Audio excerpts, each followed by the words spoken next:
Buenas tardes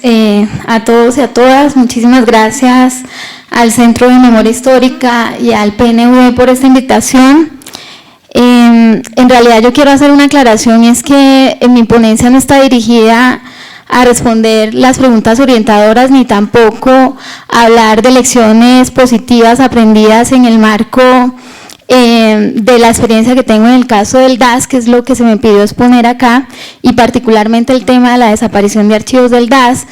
Y no lo hago no simplemente por rebeldía, sino porque es quizás el caso emblemático de las peores prácticas y las peores experiencias que puede tener Colombia en lo que tiene que ver con la custodia de archivos sobre violaciones de derechos humanos. Esto no quiere decir pues que sea el único caso, porque si revisamos la historia reciente de Colombia, por lo menos durante los últimos 100 años, nuestra historia se puede también resumir y analizar desde la desaparición, ocultamiento y denegación de información y de archivos sobre derechos humanos. Basta recordar la masacre de las bananeras de 1928, que Gabriel García Márquez inmortalizó en 100 años de soledad, y esa negación histórica de lo sucedido el 6 de diciembre de 1928. Todavía hoy la historia oficial habla de 8 muertos, cuando ya es prácticamente un hecho sabido, conocido y comprobado que hubo más de 1000, y otras personas hablan incluso hasta de 3000. Pero no solamente eso, sino que el ocultamiento también hace parte de la verdad de lo sucedido con los 15.000 gaitanistas asesinados entre 1936 y 1948 en un proceso que está oculto todavía hoy y que hace parte del primer exterminio de un partido político en Colombia, porque el de la UP fue el segundo exterminio, pero el de los gaitanistas es completamente desconocido y ocultado, y existen archivos que podrían rescatarse para analizar lo sucedido y buscar al menos el esclarecimiento de la verdad, porque a nivel judicial esos crímenes ya están prescritos. Basta igualmente recordar lo sucedido en 1948 tras el asesinato de Jorge Eliezer Gaitán, un hecho que hasta hoy continúa en la impunidad y morirá en la impunidad, pero de lo que desde el National Security Archive nos han dado algunas pistas, y muchos otros documentos que han ido saliendo a poquitos podrían esclarecer también ese crimen, pero no va a pasar. Y ahí mismo, durante el Bogotazo,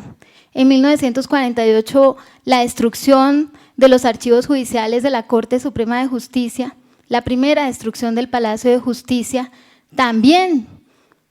explica la historia de la impunidad en Colombia. Y para saltar un poquito en esa historia terrible, pues la segunda destrucción del Palacio de Justicia en 1985 también llevó al ocultamiento y a la desaparición de cantidad de información que hubiera podido esclarecer casos no solo de narcotráfico, sino también de violaciones de derechos humanos. Igualmente, y dado que aquí mencionaron el caso Garzón, el propio caso de Jaime Garzón es también un ejemplo de cómo el ocultamiento y la negación de información termina generando impunidad. En el caso de Jaime Garzón se encontraron registros, casualmente se encontraron registros que la propia Fiscalía tenía ocultos en un archivo, en un cuaderno anexo al expediente, archivos que estaban ocultos incluso a las partes dentro del proceso, que daban cuenta de los seguimientos de los militares y de la inteligencia militar a las actividades de Jaime Garzón. Entonces ese es otro ejemplo de destrucción y de ocultamiento de información que ha generado impunidad en Colombia. Y en el propio año 1999, y ya que estamos en un espacio de memoria histórica, estalló un escándalo en Colombia previo al escándalo del DAS del 2009, en el que también estuvo involucrado el DAS y del que hoy nadie se acuerda y nadie habla, porque la impunidad como estrategia también ha tenido la negación y el olvido. Y en el año 99 estalla un primer escándalo de lo que aquí se conoce como chuzadas, que para nuestra audiencia internacional y los ponentes internacionales hay que explicarles. En realidad es un escándalo sobre persecución, espionaje y seguimientos ilegales a la sociedad civil de oposición en el país. Pero nadie recuerda el escándalo del año 99 porque desde la propia justicia y desde el propio Estado hubo una estrategia de ocultamiento y silenciamiento frente a ese tema. Pero las víctimas eran muy similares a las del año 2009, es decir, eran magistrados, eran sindicalistas, eran defensores de derechos humanos y eran miembros de partidos de la oposición, que en ese momento era particularmente el Partido Liberal en oposición a Pastrana y luego a Samper. Entonces ahí ya cuando llega Samper al poder y cuando se da cuenta que no todas las víctimas de esa persecución eran samperistas, entonces ahí se muere el proceso judicial y se muere también la historia, porque yo apuesto que aquí nadie recuerda lo sucedido en el escándalo del 99. Pero en ese escándalo hubo ocultamiento, destrucción, desaparición y negación de información y de archivos, no solamente a las víctimas, sino también a la justicia. Y no solamente por parte del DAS, sino también por parte de la propia justicia. Entonces, pues, como les digo, la historia reciente de Colombia se puede explicar, y sobre todo la historia de la impunidad se puede explicar desde la negación y el ocultamiento y la desaparición de la información. A mí se me ha pedido que hable particularmente del caso del DAS, y tristemente yo tengo que hablar del caso del DAS casi que en primera persona. Como ustedes muchos saben, yo soy una de las víctimas del DAS, y en mi caso por primera vez en América Latina, y es el tercer caso en el mundo en el que se logra una persecución penal por el delito de tortura psíquica cometido desde agentes del Estado. Pero de ese caso particular no vamos a hablar, sino de cómo estalla el escándalo, y el escándalo estalla justamente por una negación y por la destrucción de información, todavía hoy en la impunidad, porque la Fiscalía, aunque inició la investigación con el escándalo de la destrucción de los archivos, lo dejó totalmente en la impunidad. En el año, para hacerles un poco el contexto, durante más de 10 años yo fui víctima de una persecución muy grave por parte del Departamento Administrativo de Seguridad DAS, la Policía Secreta de Colombia, perteneciente y adscrita a la Presidencia de la República, en razón de mi trabajo por el caso de Jaime Garzón, del que ya les acabo de hablar.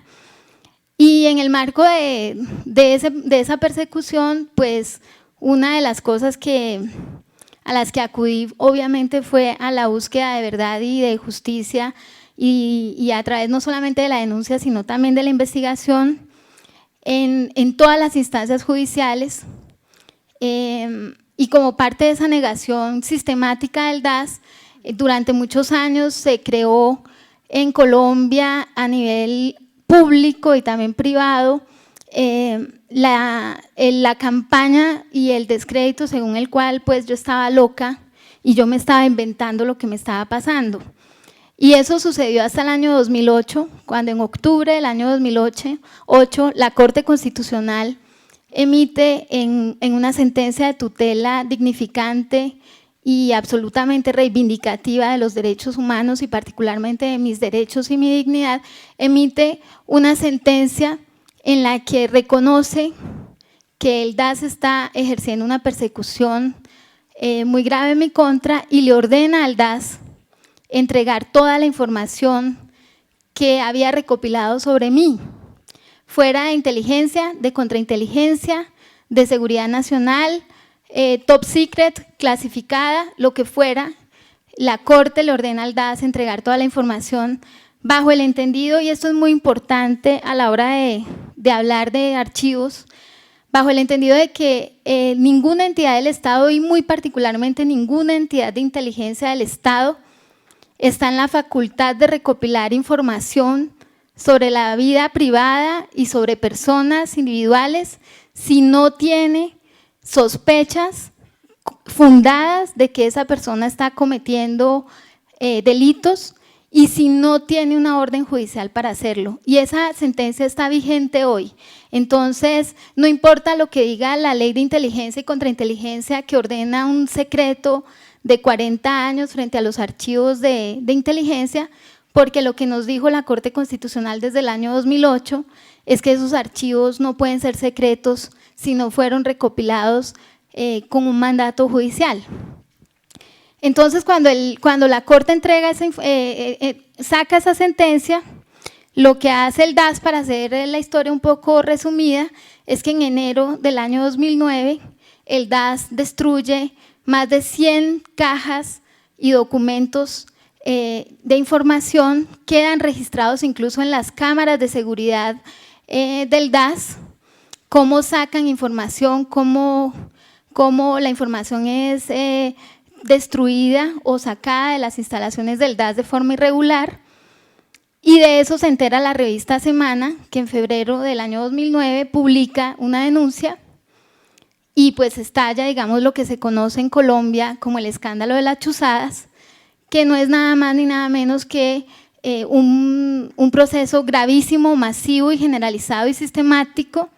de espionaje contra más de 300 personas en Colombia, sus familias y sus círculos más cercanos de amigos. Entonces estalla el escándalo y se abre una investigación penal supuestamente por la destrucción de archivos.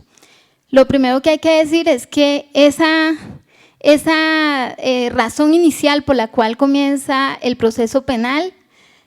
muere en el camino y hoy se encuentra en la más absurda impunidad. Nadie en Colombia ha sido procesado por la destrucción de archivos que hubieran podido esclarecer en mayor medida lo sucedido en el DAS durante el gobierno del ciudadano expresidente Álvaro Uribe Vélez.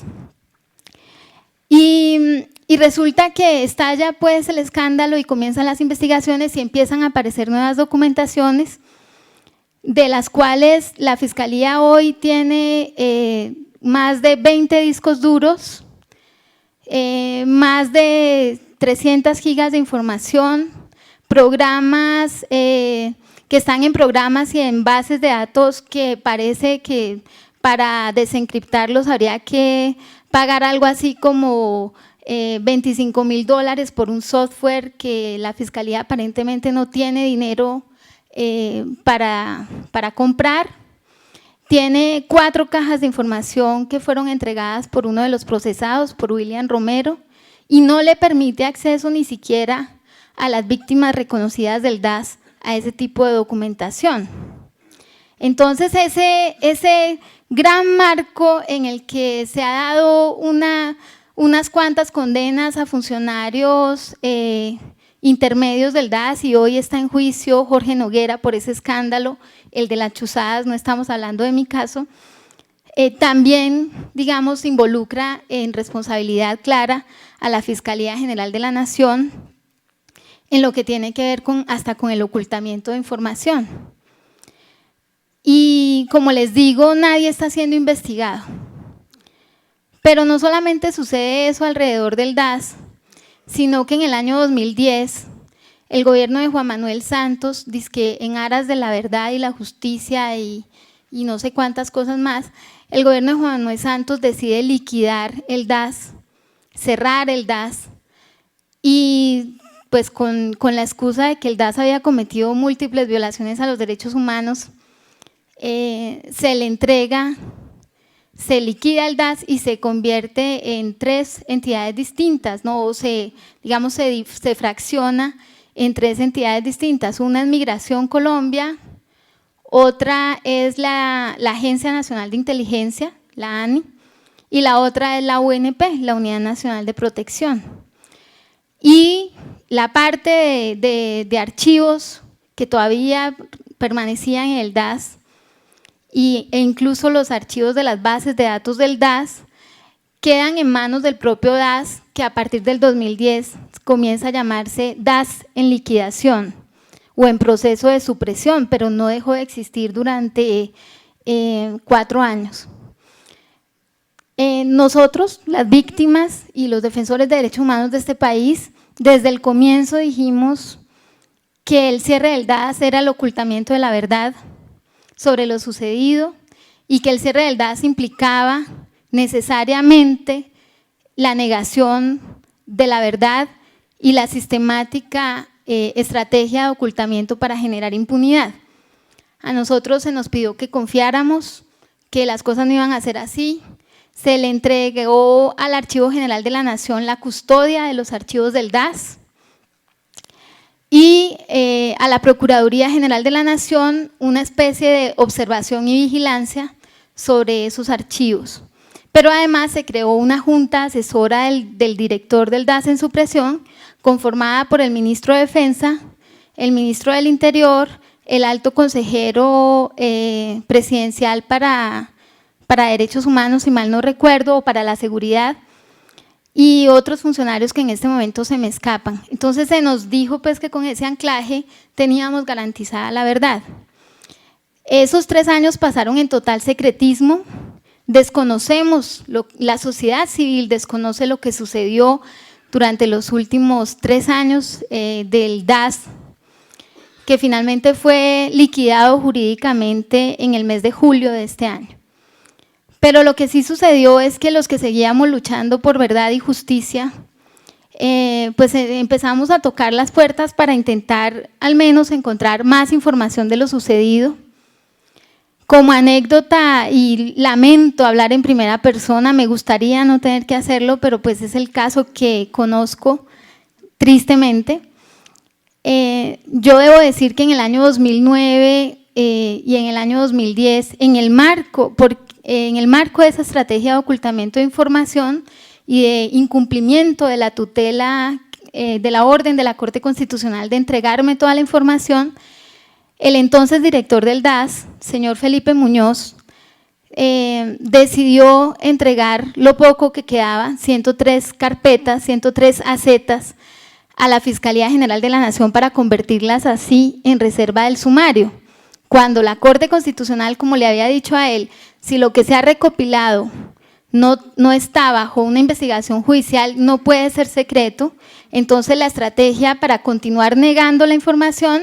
fue entregarla a la Fiscalía y convertirla en reserva sumarial, y allí hubo otro proceso de ocultamiento muy fuerte,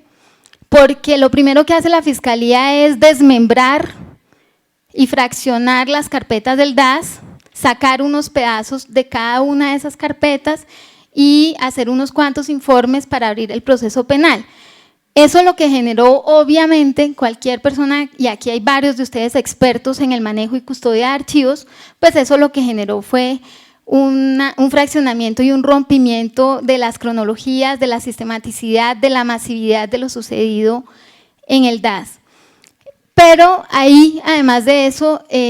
además de incluir para mí en un desacato grave y además en delitos por parte del señor Felipe Muñoz, también en el año 2010, a pesar de eso, en inspecciones judiciales realizadas por la Fiscalía, se encuentran 2 hojas de vida nuevas sobre mí en las bases de datos del DAS, aunque ya el DAS había dicho que no tenía nada. Y así un montón de cosas más empiezan a surgir, entonces seguimos dando la pelea hasta que en el año 2014, y fíjense ustedes cómo es la vida, por solicitud de uno de los sindicados, en mi caso, del señor José Miguel Narváez, la Fiscalía ordena hacer una inspección judicial al Archivo General de la Nación para abrir los archivos informáticos del DAS. Y eso es parte de digamos, de una cosa gravísima que se descubre, y es que allí, en el mes de junio de este año, llegamos a hacer la inspección al Archivo General de la Nación, supuestamente donde se encuentran los archivos del DAS custodiados por la Procuraduría, o en observación de la Procuraduría y custodiados por el DAS, y lo primero que nos encontramos es que las claves, los sobres que contenían las claves para acceder a los computadores y a los servidores del DAS que estaban en otro depósito, se encontraban en un depósito que estaba abierto. Entonces, pues, primera pregunta es, ¿cómo así? Si se supone que esto era de seguridad nacional, si se supone que esto era reservado, ¿cómo así que las claves para entrar se encuentran en un depósito abierto? Más grave aún, algunos de esos sobres se encontraban abiertos y no tenían ningún sello de seguridad ni de control ni de la Procuraduría ni del DAS. Para no ser muy largo este relato, esa primera ocasión, 10 de junio del 2014, después de un gran teatro y un gran escenario montado por los funcionarios del DAS en supresión, es decir, del DAS, logramos acceder al depósito donde estaban los servidores y nos encontramos la noticia de que no se podía acceder ni siquiera al computador porque las claves que estaban en esos sobres que estaban abiertos en ese depósito que también estaba abierto no coincidían con las claves de los archivos digitales del DAS. Allí en esta primera ocasión, pues obviamente como víctima y como parte del proceso y como defensora de derechos humanos, yo solicité la investigación al director del DAS en supresión, la Procuraduría aceptó, yo supongo que lo deben estar investigando, supongo. Ricardo Fabio Giraldo Villegas, funcionario del gobierno Santos, nombrado por el gobierno Santos, y se programó la diligencia para la semana siguiente, 19 de junio, si mal no recuerdo, y resulta, 18 de junio, y resulta que el 18 de junio, por arte de magia, encontramos ya unos sobres distintos con unos sellos recién puestos por el DAS y por la Procuraduría y con unas claves a las que sí se podía acceder. O sea, por arte de magia en una semana se había resuelto el problema. Entonces, bueno, qué bueno, podemos acceder al sistema del DAS y efectivamente entramos a los computadores del DAS para encontrarnos con la sorpresa de que todos los archivos habían desaparecido. Porque en Colombia no solamente desaparecen forzadamente a las personas, en Colombia también se desaparece forzadamente la información para generar impunidad. Duramos más de 3 horas o 4 horas, no, yo creo que fue todo el día ahí en ese escenario, en una payasada impresionante, filmado por la gente del DAS, nos hacían hasta,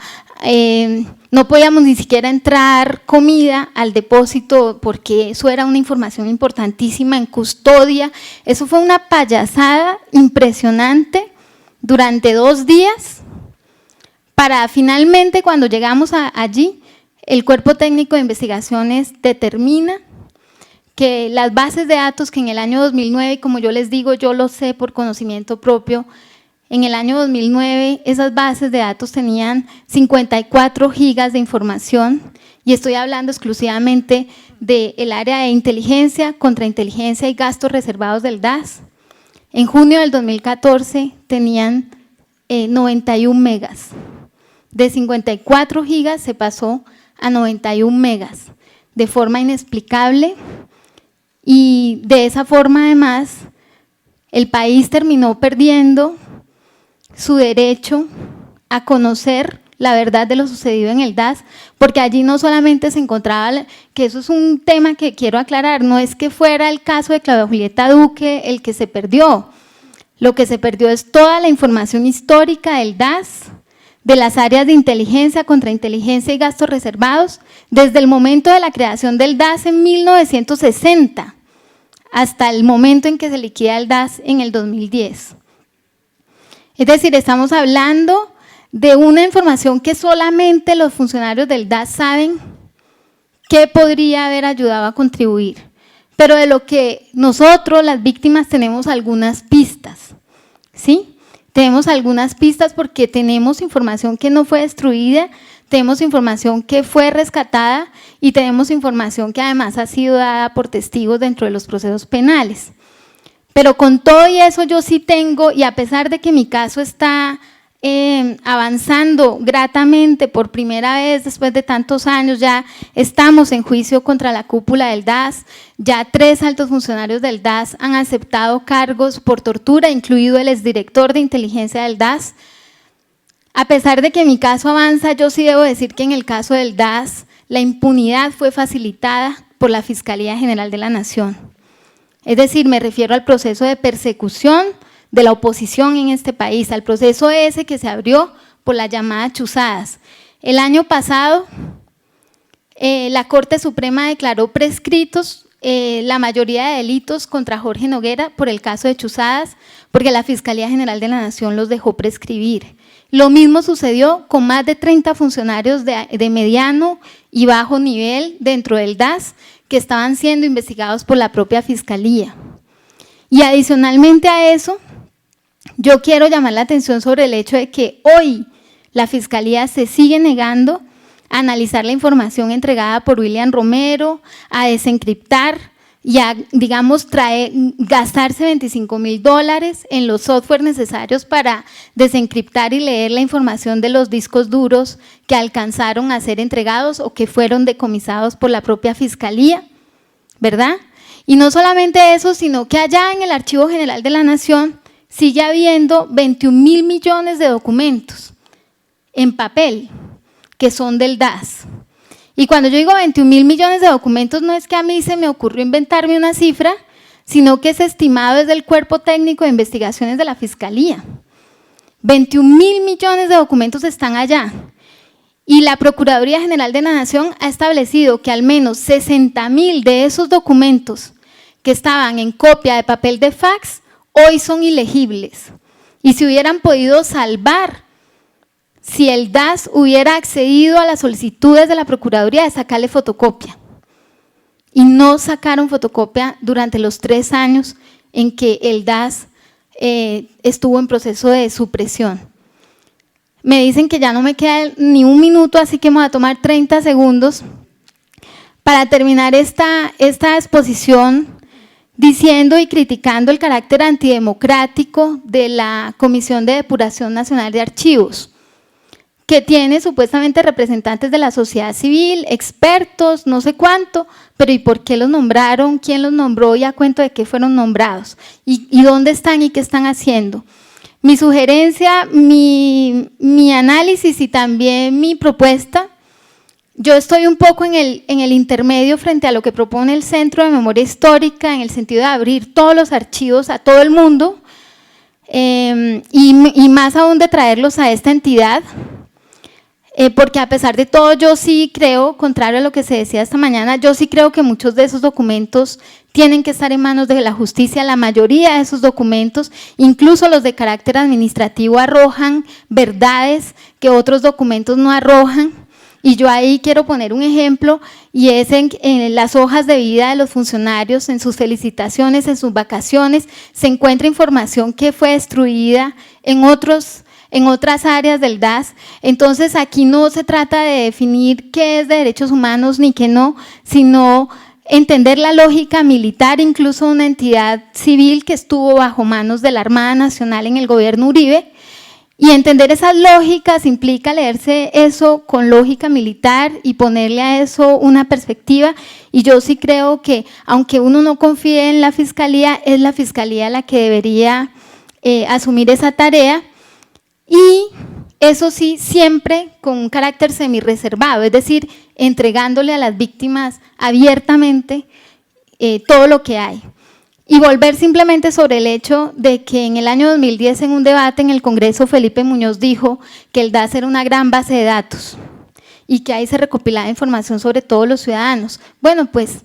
ahí él confesó que el DAS históricamente ha violado la ley, porque la Corte Constitucional le dijo que eso no era lo que hacía el DAS y que nada podía ser recopilado si no había una orden judicial y una sospecha de delito para eso. Quedo atenta a las preguntas y muchas gracias por su atención.